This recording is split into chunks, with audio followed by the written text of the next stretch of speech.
हम सूरह अनाम की आयत नंबर 4 को समझने की कोशिश करते हैं और खुदा की निशानियों में से कोई निशानी इन लोगों के पास नहीं आती, मगर ये इससे मुंह फेर लेते हैं। ये दरअसल कुफ्फार की नाफरमानियों पर सख्त इंतबाह है।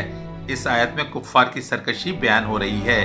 इनकी ये खतरनाक रविश इन्हें एक दिन जलील करेगी और कुफ्फार ये न समझे कि इन्हें यूं ही छोड़ दिया जाएगा, बल्कि अल्लाह की पकड़ करीब है।